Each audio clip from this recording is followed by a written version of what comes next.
Hey you nerds, how you doing? So you want to listen to me on some weird-ass ideas and potentially lose a lot of brain cells? Good, I'm glad you're here. So, I was working on the review series that I've been doing for quite some time, and trying to add in the whole new inheritance thing has created quite a dilemma with me, because I like creating all sorts of ideas for characters, you know, both silly and not so silly, but I wanted to try and do that with the review series, but I found out that doing this means that we're going to be going over like 30, 40, 50, maybe even to an hour because of the amount of characters that are in every update, every time they're added. I feel like potentially it may be a bad idea. And instead, it might be a better idea to, go into one character specifically every episode. And, well, that's why we're here. This is the test episode of it. Sometimes it'll be in-game, because I have the character. Other times it will not, because I do not. But I like to think that I can put together a character for people who want to know about them and, create a build that, might be worth trying out. So I figured, hey, I'll do a test episode. I'll see how this works, see if people are, into it or not. And if they are, cool. If not, oh well, I'll go back to the normal review series and try to figure out some way to shorten it. So, anyways, today's episode is going to be Rebecca here, because someone was asking me, hey, I have a Rebecca, how exactly am I going to build her? And I'll be pretty honest, Rebecca is a very strange character, for many reasons. Typically when you roll her, you probably want a Rebecca, at least if you're lucky enough, you have a Rebecca that has high speed stats, high speed IVs at least, and she's quite complicated in her own right. And she has decent attack and decent health here, as you can see, but what really matters here is her speed, because it really goes up as she levels up. In fact, her speed is probably one of her more defining stats, and of course defense and resistance are a bit on the low side because of that. Still, here's the weird portions about her, though. She, of course, has her Silver Bow Plus, which you may want to change when we'll get into that in a bit. And right from the get-go here, you'll notice that she does not have a special skill. She instead has a command skill, and that is Ardent Sacrifice, which is a really strange ability for her to have, because basically she gives up 10 of her health and gives it to an ally, but she has no real way of regenning that a bit. Like, it's just kind of thrown in there, in a sense. I guess if you have a healer, you could potentially give her health back, but why would you do that if you already have her? Why would you do that if you already have a healer? Simple enough. Darting Blow, however, is a very good skill for her to have, because it extends her speed, makes her go faster, and deal a lot more damage. She will typically do more hits. In fact, she is typically a unit that does Seal Attack, and I'm a little bit wary about that. It's a great skill, but for her, I'm not sure it's something I would go with. So, I have composed two builds here, one silly and one kind of, more serious in a way, if you really want her to be a damage dealer and something of the sort. So, let me just be the first to say that right now, this whole not having a special skill thing, not gonna cut it. I would not, honestly, if Ardent Sacrifice wasn't, equipped and wasn't there at the start, I wouldn't even bother with it. It's just not worth it. It's not cool to me. I don't like it. But, different strokes, different folks. That's why I kind of made this weird build here. And this build is what I like to call the pseudo-healer, in a sense. Because there are a lot of abilities out there that can help her out when it comes down to it. So, first off and foremost, if you really want to change her weapon at all, if you really want to change her weapon and give her something nicer or something better, you could potentially give her a Killer Bow Plus or a Brave Bow Plus. Brave Bow is a little bit of an overkill kind of thing to me, because I feel, I can't talk. I feel that potentially it will lower her damage too much for her to really be sustainable, in a sense. It may allow her to get the mythical Quadra attack, where she'll attack 4 times if the unit's slow enough, but still, it's a little bit risky there. And not only that, Killer Bow Plus only comes from, I believe, Gordon, and not Killer Bow. Brave Bow. Brave Bow only comes from Gordon and Klein, I believe. and those are, of course, are both 5 stars, and they might be archers that are better than you. Better than your Rebecca right now as it is. Better than you. Mostly you. Still, though, Silver Bow Plus, not a bad bow to start off with. Just saying. And if you really wanted to go with a killer bow, it's not a bad idea. She does have the speed to activate skills rather nicely. So, this ability, or at least this build, does need an ability. And this one, again, pseudo healer, it's all about being alive and having the health to possibly sacrifice it to your allies, because why not? So, for a good skill, a special skill that will help her out here, I would suggest Noontime. And again, this is the silly build, guys. Don't take it too serious, okay? Noontime basically heals a percentile of damage. In this case, it's soul, but at a lesser extent. It's 30%, it's faster, and therefore she will be able to gain back her health every so often. And some of the times it'll be, every other fight, and sometimes it'll be back-to-back if you are lucky enough or unlucky enough, depending on it. However, she still has some skills to kind of get in there. The A, B's, and C slot, I'm going to go through those abilities for this build, the pseudo healer, okay? So Darting Blow, I would say keep it, because Darting Blow is just so essential to her. It really helps her out in getting in there and doing a lot of damage, and, hopefully avoiding the multiple hits that might come her way. So Darting Blow, keep it, okay? Now, if you really wanted to, say, create a healer that wasn't a healer and for some reason had a bow, I would suggest potentially picking up Renewal, which comes from Faye here at rank 4. It comes from other units, of course, but Faye gets the highest level of it, and I'm fairly sure there's a lot of other units that have it.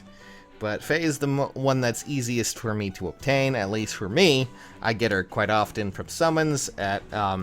She comes out at 4 stars, which means that she, of course, has it right from the get-go, and it basically regens health every 4th, 3rd, or 2nd turn based on whichever rank you want it at. And, well, you don't need to get Renewal 3, but, Renewal 2 does help out quite often. It's pretty nice to have, and for someone who's sacrificing her health to her allies, well, why not, right? Again, silly build, not the most amazing. For her C ability, I would say, let's go find Felicia. Again, it's a little weird, but, you could have potentially give her Breath of Life, which, again, Breath of Life, what it does is when she attacks, after she's done attacking, it will give her allies near her 7 health. And that's cool. It's nice. It's pretty fun to watch. And, again, this is the silly build, the silly idea of creating a character that is a healer, but not really a healer. She can go in, she has bows, and she has a bit more damagey stuff. I don't know if you would really want to do that, but hey, if you had unlimited resources and, wanted to try it out, I'm sure she could be good. But let's go with the more serious build, and just so we're clear, this one is going to be overkill. And you don't have to follow it to the letter to really try and get her to have more damage. This is just what would be the ultimate most amazing build for her, in my opinion, when it came down to trying to create something that would be, at least make her more than what she is right now, which is this weird healing thing that doesn't really have a heal. Again, you can follow it a bit along, but first off and foremost, if I were to replace her bow, which again, this is optional by all means, I would go with Killer Bow Plus, because what I'm about to do is then, for her special skill, Moonbow is kind of the go-to skill, honestly. Nowadays, Moonbow is the ability that allows a lot of units to do damage when they don't exactly have, the best stats or, have exactly the best speed. And Moonbow, of course, comes from Odin here, reliably well. I'm fairly sure it's on a few other units, but Moonbow is the one that Odin is the one I get Moonbow from most often, because he's always around for me, and I have 5 of him because my luck with him is weird.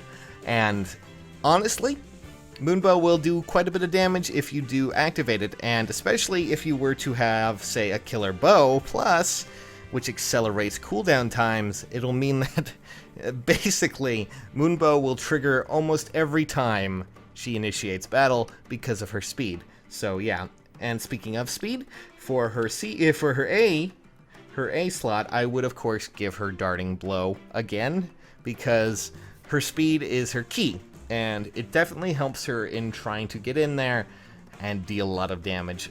You know, I know a lot of people might be going, well, what kind of, would you throw in a breaker skill at all? Like, maybe you throw in Bow Breaker, and, you know, sure, if you want to put in something like Bow Breaker into another slot, by all means, but I'm, or maybe even, I'm pretty sure Bow Breaker is either B or C, I forget which one, but, you know, you can do that. You can. Potentially, I've also seen people say, like, you could also move Death Blow from Klein over to her and things like that. But I really find Darting Blow to be the essential skill for her in that regard. Next up, for her B rank, you can always go with a tried and true advantage of, well, Vantage. And Vantage is a nice ability. It definitely helps you out in you know, any sort of problems. And that... Basically, what Vantage does is it allows you to attack before the other unit does if your health is below a certain threshold. Man, talking is hard, but certain threshold. And that's the more fun element of it. There's also, of course, Desperation. Go dig up through all the characters that I remembered, and we had to go dig up Shanna. That's right, Shanna. Still, anyways... Shanna here has Desperation, and Desperation works similar to Vantage in a way, but different. Basically, if the unit initiates combat with a lower amount of percentile health there, the follow-up attack that they would have will then trigger right away. So basically, someone like Rebecca, who has a lot of damage, at least from speed, meaning her follow-up attacks, she will follow up immediately. Meaning that she will do her damage first, unload all of her damage, and then if she doesn't kill the enemy, well, then she'll probably die. Just saying. Outside of that, if we were to go with, you know, C, I would say here are some hilarious options that you could potentially have, okay? First off and foremost, you could have, I believe it's Savage Blow, you know, the good old ability that our friend Camilla has, and Savage Blow means that every time she attacks, Savage Blow will then trigger, and then it will do 7 damage to units around them. And it's always fun to have this kind of AoE ability. I don't know if it would be the best, but I really do like having the AoE capabilities. And outside of that, if I were to put in if I weren't to go with Savage Blow, I would probably go with Hone Attack or something of that sort. That would be a buff and allow her to be a bit more advantageous to those around her than simple, you know, just damage and heals. Because simply put, Rebecca is a very strange character. Very, very strange in how she works. Seal Attack is not a bad idea. You can potentially keep that if you want to do it. But as I said, if you really want to go all out with damagey things, Desperation, Vantage are some of the better abilities that she can at least get. And if you really want to go with the more silly abilities, yeah, you could go with, you know, a healer build. I don't think it would work too well, but if you're really... I mean, it seems like it might be fun. I want to try it, actually. I want to see how well that would work. It seems like it might be a fun little adventure to try out. But again, not to be taken too seriously there, guys. If you were to... I do strongly suggest putting on an ability that she could have, that she can trigger, because just having Ardent Sacrifice is not good enough. She needs a special skill that she can trigger with her speed. Otherwise, it's just no-go. Okay, guys? She needs a special ability. It doesn't even have to be Moonbow. It could be Glimmer. It could be in Noontime. It could be any of those AoE abilities that trigger after 5 turns. Granted, I feel like having that on someone like her is a little bit of a waste because, sure, she can trigger it faster, but she would do more damage sustainably by having something smaller, a little bit faster, because AoEs are fun, but it's not fun if you can't kill the target. Just saying. Rebecca is such a strange archer, and I feel like if you can give her a good skill setup with what she has, you will probably have a lot more fun with her. And that's pretty much all I have to say about Rebecca. in regards to, you know, building a unit out of her. She's still so strange, and if you really love her and you really want to build her, by all means try. Vantage, Desperation, Hell, I'm pretty sure there's Fury if you really want to try that. I don't really suggest Fury for Rebecca, but I mean, it doesn't hurt. That's just my suggestion here, guys. I hope you enjoyed this. If you want to see a certain unit reviewed, tell me in the comments. I'm gonna hop off for now. I'm going to go and relax. So those are the builds I've made. One silly, one not so silly. And that's my idea for what you would want to build when it comes to Rebecca. Hope you guys enjoyed, and I will see you all very soon. Bye!